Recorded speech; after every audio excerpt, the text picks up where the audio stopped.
Hello, everybody. My name is Eddie Cole, and welcome to the Foxway podcast. Joined today by Tony Cole. Hey.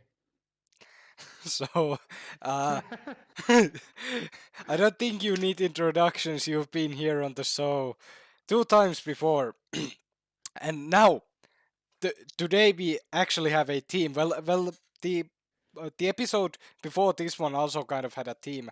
And now we're also going to have a team. We are going to be discussing our newest big project, a project we've called before only by the name The Big One. But now an announcement trailer dropped on the 12th of this month, and the iridescent. Yeah, you go on. The big one. Yes. The big one is here, or well, well, it's gonna be here sometime this year is the plan, and yeah, I don't know. The cat's out of the bag, and it's been a relief, honestly, to have the name out there right now, because I remember I did that interview for the LIF like over half a year ago, and of course Pauli JC knew about this film and he wanted to interview me about that, but I didn't want to tell the name yet or give much anything away. So we just came up with the big one. And since then it's been the big one, but at the same time I've been really bummed out that I can't tell the real name. But yeah, now it's up there and yeah, now no longer a secret. Yes. Well, I'm trying to think something on this point. The uh The iridescent, we've already talked about it a lot on the podcast before, Yeah. almost with every Yeah, single it's been quest. mentioned in every episode in some form, I think. Yes. It's it's well, I can start from the very beginning. Just kind of get everybody up to date with what the hell is this project. Not before we even talk about what the film is about. Just get to the point about what all this mystery has been and why mm, we've been so secretive about it. uh, The iridescent is something I came up with nearly 10 years ago. Like it may have been even more. I'm not certain about the time and day. I never wrote that much down.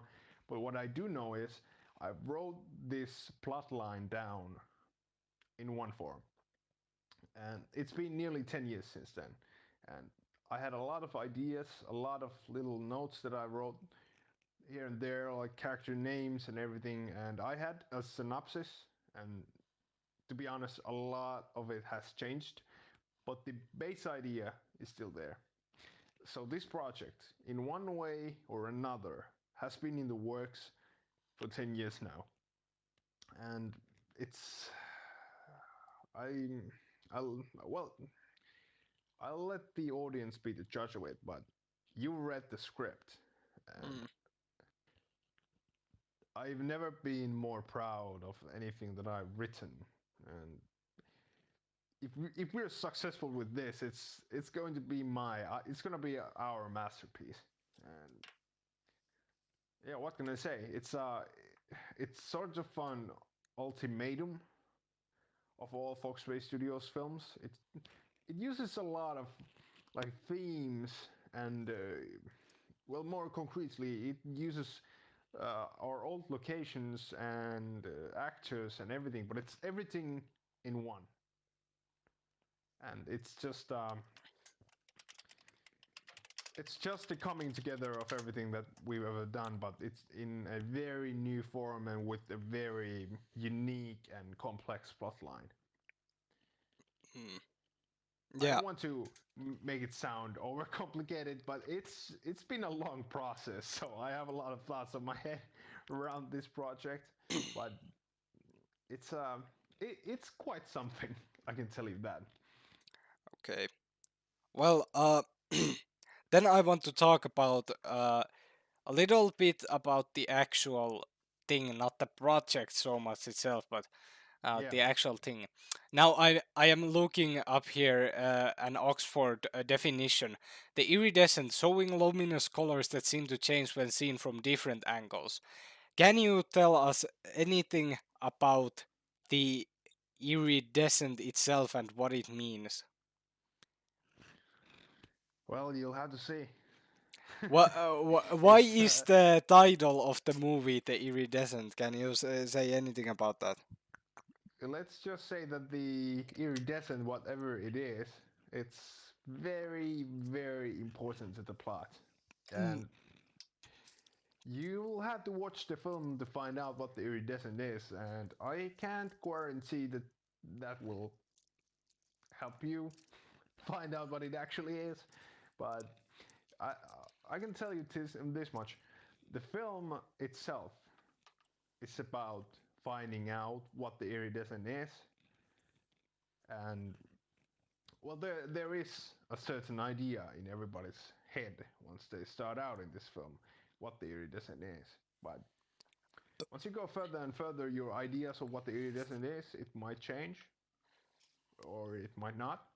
It might be very solid, but at the end of the day, well, I can't promise you.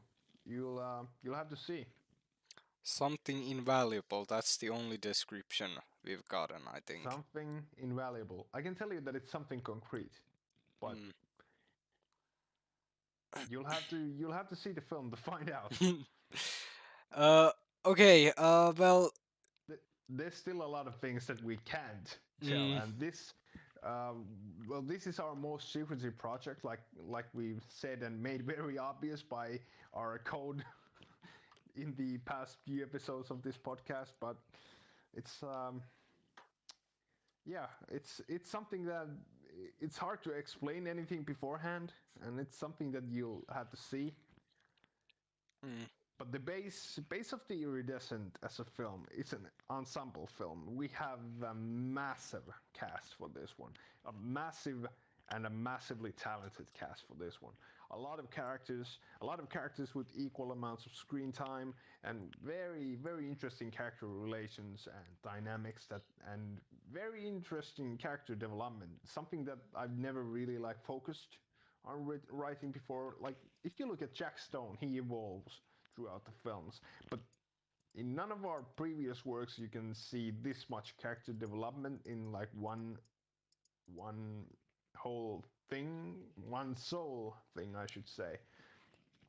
And it's like I said, it's a massive cast, and it's gonna bring on a lot of like different kinds of interactions that you haven't seen in our films before, and it also brings some people to new locations you haven't seen in our films before, and it's I could go on for days, but at its core, the Iridescent is an ensemble heist film, but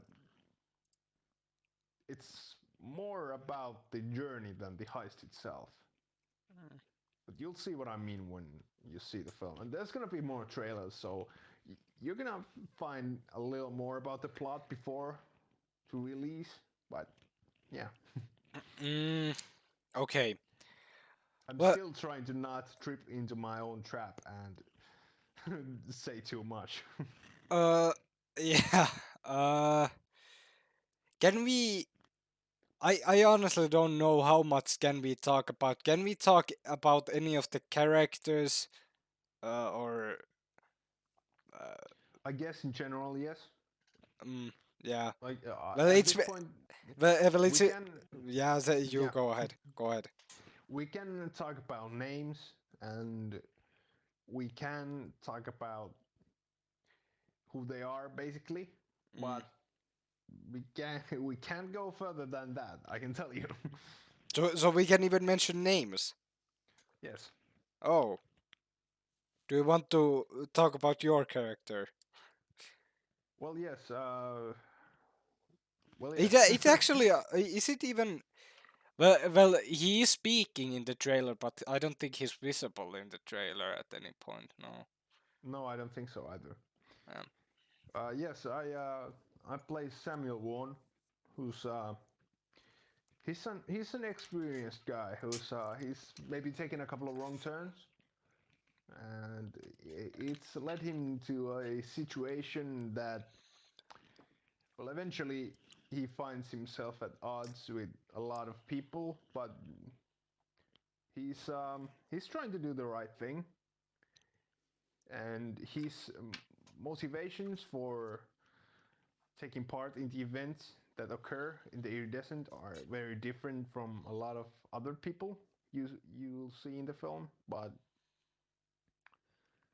um, he's a he's a complicated character, and yeah, we've been filming somewhat a lot by now, and I've enjoyed playing one a lot more than a lot of characters.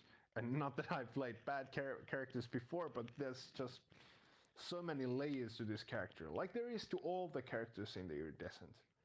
And yeah, he's an interesting character, and he's involved in a lot of twists and turns. So it's gonna be exciting to see how it all turns out, and I hope everybody else is as excited as I am. Well then, you are seen briefly in the trailer. Mm. How about Alex Turner? Alex Turner. Yeah, Alex Turner is the character I portray. I have been him in one recording session. Uh, there's One scene in one scene, yeah, in one scene. so far. Yeah, so far I would say that you already talked about many of the characters having a lot of character development. In the beginning of the movie, I'd say that Turner's main motivation is probably the money he's after. It quickly starts changing to something.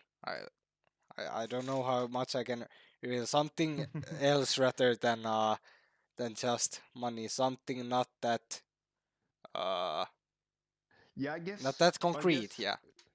yeah, I guess at the beginning, Turner's more of a like a get rich quick kind of young guy, Mm. but then things start getting more serious and dangerous, and he realizes kind of what he's getting himself into, and his how he reacts to that is more direct and more violent than a lot of the other characters who are looking at other solutions. And that's been interesting to follow how that plays out. And of course, like I said, we've only shot one major scene that Turner or you are involved in as Turner, but it's a fantastic role, and it fits you like a nail in the head. But yeah, yeah, it's uh, it's an interesting character, and like all of them, like Mm. I could say that for every character featured in this film. But the motivations for every character are what really makes this film, and that makes conflict, that makes interaction, and that also makes cooperation work. Because, like I said, it's an ensemble cast, so there's a lot of interaction and a lot of relationships and a lot of relationships falling apart Mm. and being formed. Yes. Uh. Well, yeah. I don't know about Turner. He's I'm excited to uh play him even more in well, we as said in the podcasts before this one, we haven't recorded like Shot. shot shot a lot of the film yet. Uh, Maybe a fourth or a bit more than that. Uh, I'd say like 30% maybe. yeah, and yeah, and only one of the scenes feature Turner. So yeah. Yeah, it's kind of funny that yeah that you've been only featured in one scene, which may have been a mistake in my part as a producer, because you are the youngest one out of us, and you're still kind of changing in your features and everything. Mm, But I'm hoping that by the time that we get to film the rest of your scenes in like a couple of months, that you haven't changed that much from the scene that we last filmed with yeah, you. I don't think the difference is that drastic in like 6 months, but yeah. yeah. Luckily, the way that the film tells its story and the way the scenes are cut, there always is a little bit of time passing. So, like, it's not that you are in one scene and in the next one you look completely different. Mm. There's some time in between all of those. So, yeah, I hope that's my saving grace. But yeah, we had to organize it like that, and yeah. Uh, well, I don't want to get too much into depth about the other characters. We went through ours, Yeah, but we'll probably when we see more trailers, more footage, and have more people on the podcast, we can mm, dive deeper into their characters. yes, but I want you to tell me. Well, I know, but I want you to still tell us who is the laughing lunatic in the the trailer in the trailer. Yeah, a, a someone portrayed by Michael Coughlin, and yes, go ahead. uh, well, that would be Mr. Maxwell Richmond, the most powerful crime lord in Converse, and yeah, and yeah, I don't know what else I can tell you about him. You saw in the trailer what you saw. He's a very serious man. He's a very dangerous man. He's one of the most dangerous mobsters in all of the Andean land. And yeah, he's a very serious man, but he also seems to like briefcases and eating buns off the floor. And yeah, he's a character that brings a lot of different kinds of contrast into the film. And yeah, I don't want to tell too much about him because he plays a major role in the film, but Michael just did a fucking A job with that guy. It's all of the Richmond scenes have been shot. Michael's done his part, and it's just fantastic. I can't wait for everybody to see how this freaking lunatic does his day-to-day job as a mobster. Yeah, It's, the yeah, laughing scene that was already shown in the trailer is just pure brilliance. It's amazing. yeah, yeah. You couldn't say that any better. It's just I remember. Uh, what I don't know. No, I wasn't in the scene myself as any of the henchmen, but you were. Mm, There was a bunch of people as henchmen, as guards, as Richmond's mobster guys in the scene, and just the part where the scene cuts in the trailer is the second before everybody just bursts out. mm, It's just I don't know how they survived that long. To be yeah. honest, it's because I myself behind the camera I was dying. Oh. I actually had to work on the audio of that part while editing that scene because just because I was laughing there myself and you could hear that in the audio track. So I had to do a little bit of movie magic to hide it. It's yeah, it's and well, I didn't mention this earlier, but the film it kind of carries on with the tracks of the likes of Nicholson and Made in Jacobtown, but it's a tad bit darker, but it's got its sense of humor right there, and well, you could see in the trailer. And I put that scene in the trailer just because I wanted to show you that, because otherwise the trailer was pretty grim and dark, and that is how the film is for the most part. But it's got its light moments, and you saw one of those right there, and there's plenty more. Mm, I hate to inform you, your mic is coughing over there a bit. God damn it. Odotas.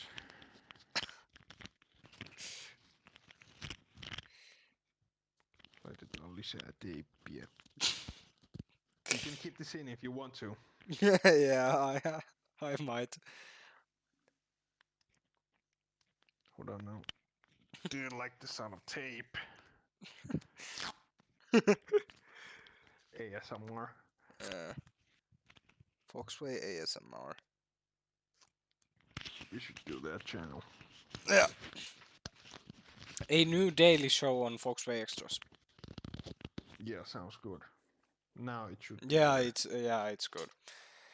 Uh, yeah. Well, you already talked about bursting up in the filming of those scenes. We have now recorded, I think, three Shut. times.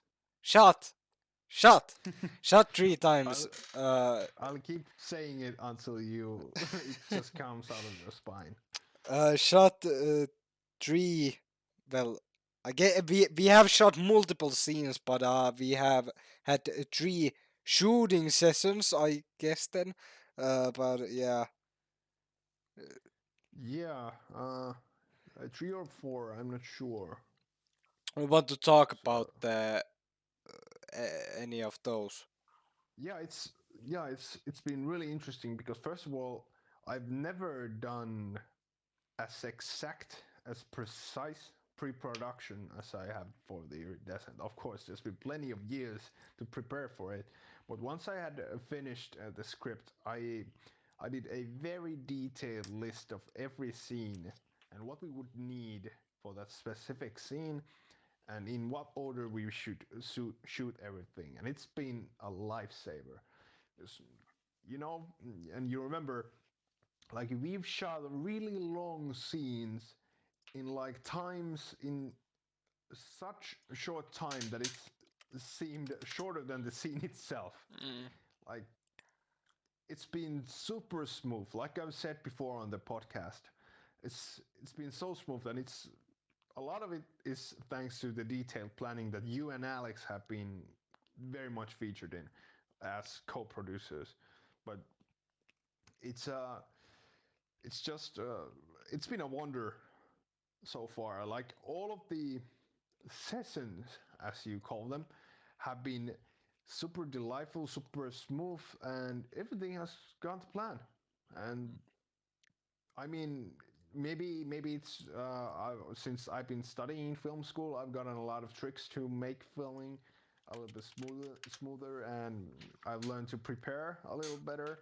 But it's also up to everybody else as well. Like you know your lines by heart. Everybody knows their lines by heart. I remember the last time we were shooting the first of Eric Sanford's scenes, and he knew all of the lines without looking at the script. Mm. He didn't even need the script. He just, I just, I just said that we're gonna start filming. I expected him to take out a script. He didn't. He just, he was like, he's ready, and I was like, okay.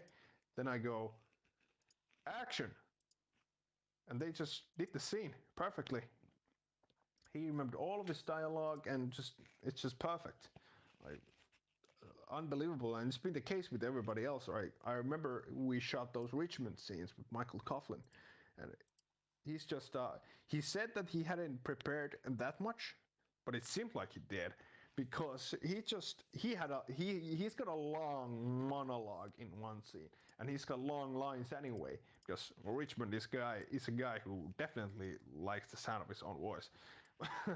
But yeah, he's talking a lot there. He's just shooting and shooting and shooting and shooting, and he just keeps going and going and going, and every line goes to perfection.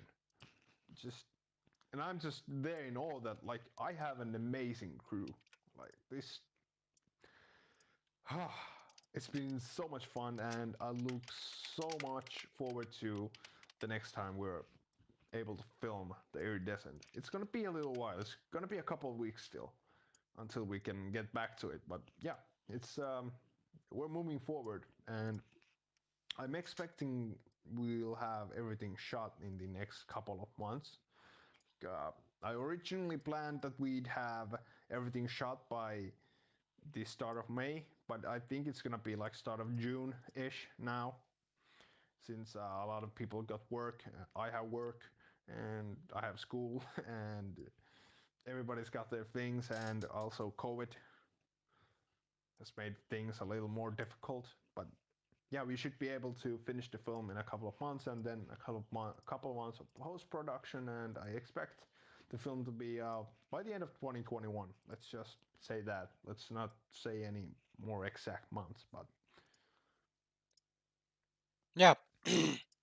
yeah, I just kind of detailed the whole plan for the film now, even though you just asked about how much fun have been scenes. But uh, but hey, that's how it goes sometimes. mm, hmm. Holy hell! It's only been half an hour. I got to think about something. You have to make the network pleased. Yes. Uh. Guess what? I am the network. uh. How long do you think the film will be? How long do I think the film will be? Well, the script is the longest we've ever done. So it's somewhere between end of the line and the 8.5 hour film about the Empire State Building. It's somewhere there. I hope it's close to 2 hours, Yeah. but I can't make any promises. But judging by the script, it's gonna be like an hour and a half, something Mm. like that. It's a feature-length project, that's for sure. But I can't tell you any more exact. I actually, the script is so long. I don't remember exactly how long, but it's so long that I expected that the film would be about 2.5 hours originally. But since we've started filming, I've like realized that some of the scenes are a lot shorter than I expected them to be. And right now, as we have about 30% of the film filmed, all of the edited footage together, it's about 25 minutes Mm. altogether. Yeah. So if you count from that, it's like an hour and a half, maybe a little more, maybe a little less. Yeah. It just really depends on how long the scenes turn out to be, especially the action scenes. Because well, we've talked about my action writing before. It's not very precise because I like to choreograph everything on set instead of beforehand. Depends on the project, but most of the time I do it like that. So sometimes I, well, in the script it reads they fight, and the fight can last 10 seconds or it can last 10 minutes. So it's just, it depends on things like that. And then, yeah, it's hard to count in your head how long in seconds or minutes a dialogue bit will be. Sometimes you imagine that it's 2 minutes, but it ends up lasting 20 seconds. It's, yeah, it can change. And but an hour and a half, something like that. That's what Okay. I'm aiming for, at least. Yeah. Some something that I really like. We have a budget for this, and it's on paper it's bigger than what we've had for previous films. But then again, I haven't really counted budgets before. I've just bought what we needed. And now, of course, I've imagined this budget that this is the biggest budget that we've ever had, but I don't know if that's true. But at least I've been buying a lot of stuff, and all the stuff that I've been getting, I haven't earlier. I've made compromises. Like I've made a film and I've imagined a certain weapon for a character, for example. And well, we haven't had that specific weapon. Well, I haven't gone shopping for one. We've just used something similar or maybe something completely different, but we've used something else. And I haven't like just purposefully just for that film's sake bought more weapons. Now I haven't made any compromise. I've gotten the exact weapons that I've imagined the characters having. I've all the props I've gotten exactly what I've imagined. I'll say this though, I'll draw the line on cars. because originally I imagined Ferraris and everything. That's not happening. But otherwise, I'm making little to no compromise on props and on character clothing and things like that.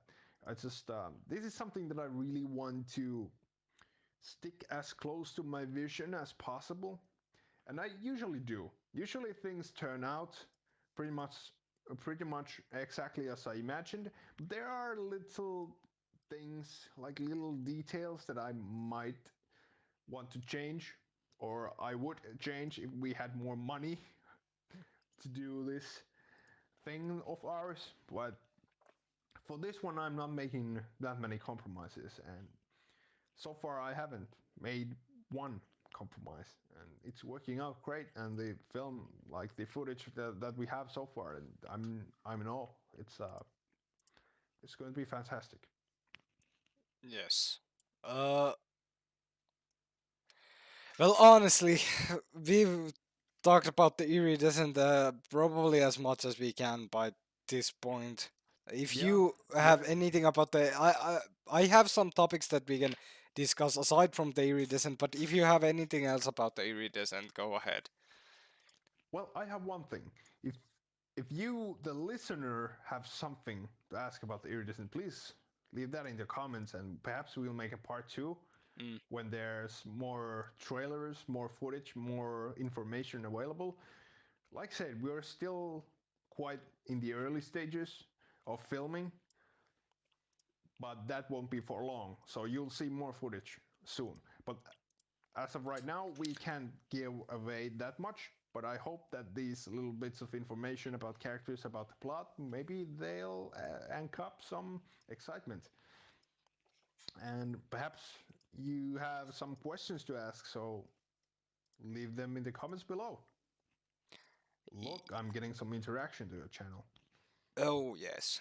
Uh, yeah. Yeah, but Well, please move on to your other topics. yeah. I just wanted to talk about in general, like about some future projects. We could maybe talk about the newest movie that came out 3 days ago Yeah, or so. yeah, let's do that. Yeah, well, go ahead. You seem excited. Oh, Master of Death. Yes, Master of Death. Master of Death. Master of Death was something that I came up with one morning, and the very same evening we were already filming it.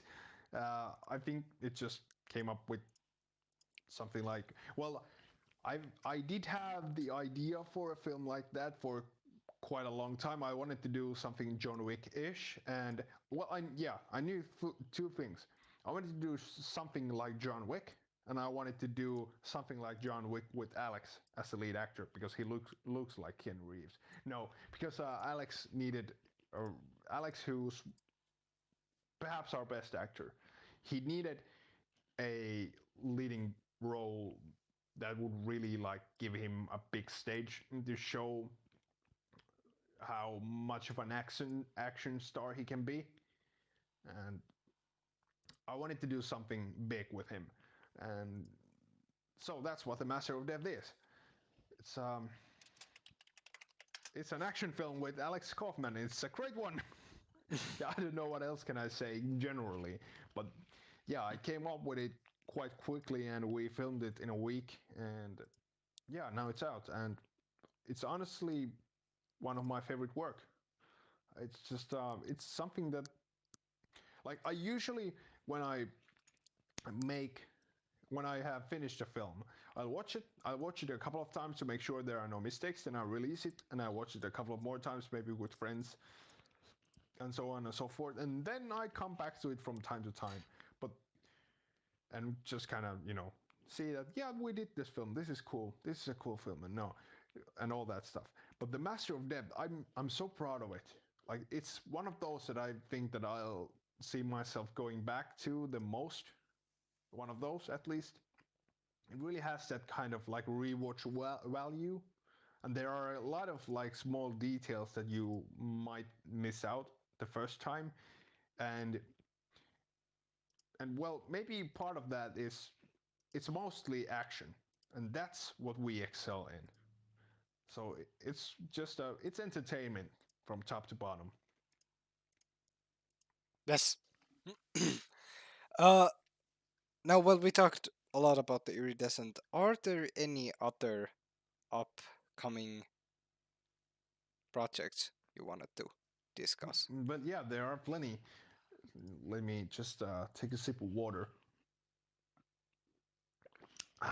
I've been talking myself, bragging about myself and my amazing accomplishments for so long that my throat is starting to feel it. Mm. Yeah, well, our next project that is coming out is Mikael Current 3 Dish Served Cold. It will be out on YouTube on March 26th, and I'm very excited to show you that. It's honestly also turning out to be one of great rewatch value. It's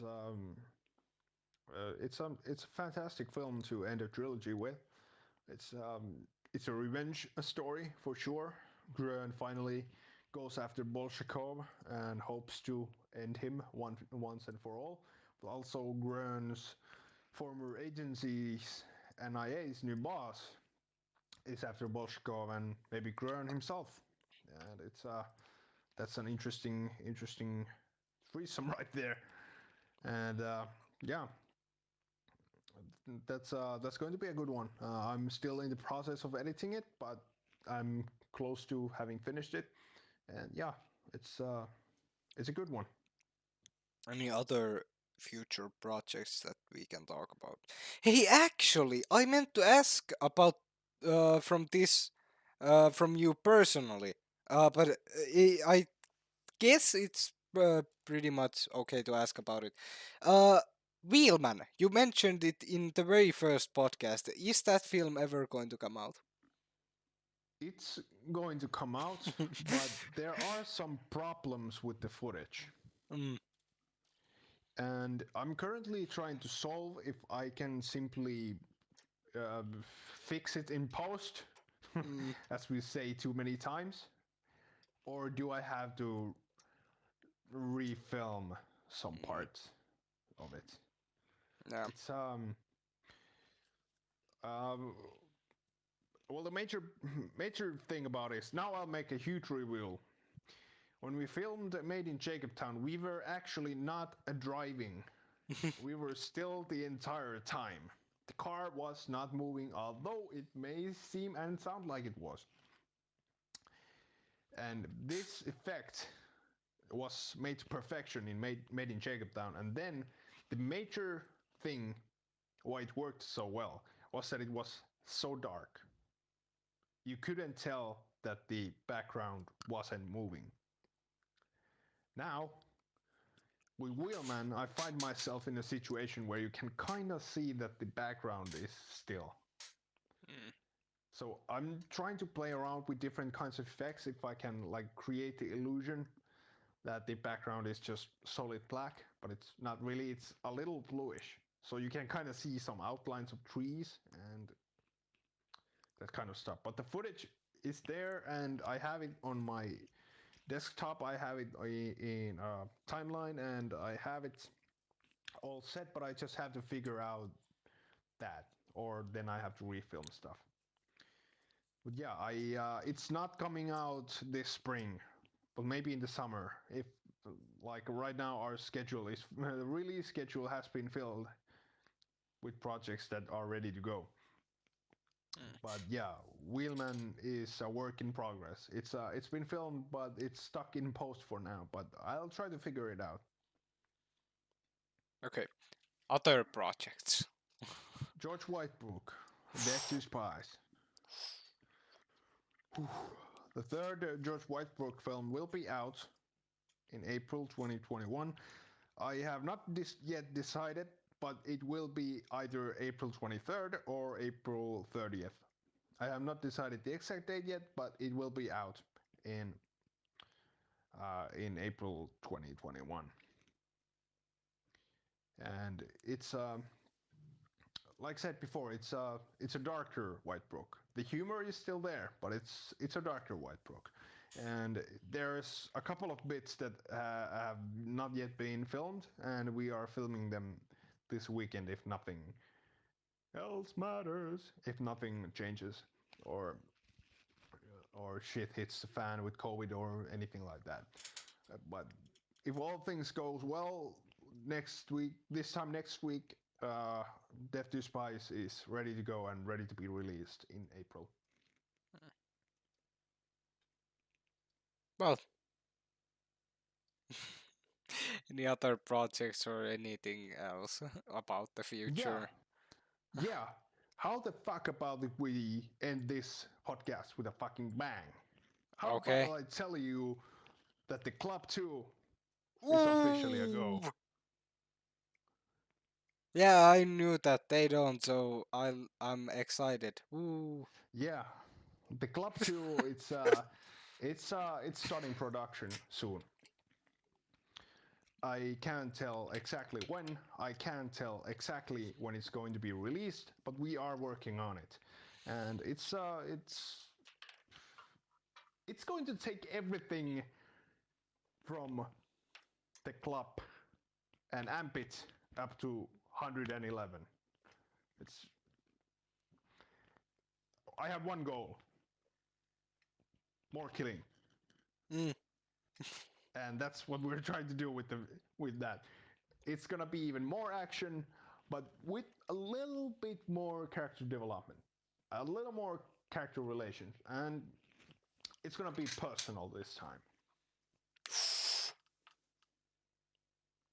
John Bailey and company are going to really take it to someone again as they did last time. And yeah, there are going to be bodies, I can tell you that. Mm.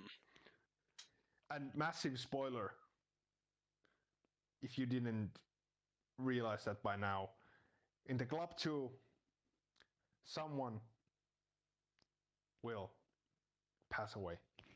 I Yeah. know, right? I know. Yeah. It's been cruel writing that. Yeah. Uh, Do you have anything else? We might as No, I think that's sad. yeah, we might as well end here. We've been going on for like 40 minutes, I think. Yeah, yeah. The network is pleased. Yes. Well, uh okay, I want to plug in anything, of course I have to ask it. Well, you can go on my Instagram at King Tony Cole. There's gonna be something new today, or Ooh. well, by the time you are listening to this, it's been there for 24 hours. So yeah, but go to King Tony Cole and Instagram and like all of my photos. Yes. Yeah, that's I don't have anything else. Go subscribe to Foxway Studios because as always, if you're here and you haven't subscribed to Foxway Studios, do I have to say it? Say it. I don't know what you're doing with your life. Hmm. Thanks to everyone who has been listening or watching. This will have very interesting footage. Trust me. So you might as well go back to the start and watch the whole thing again. I promise there's going to be something very interesting in the video. Now, Excellent. so thank you for listening and goodbye. Goodbye.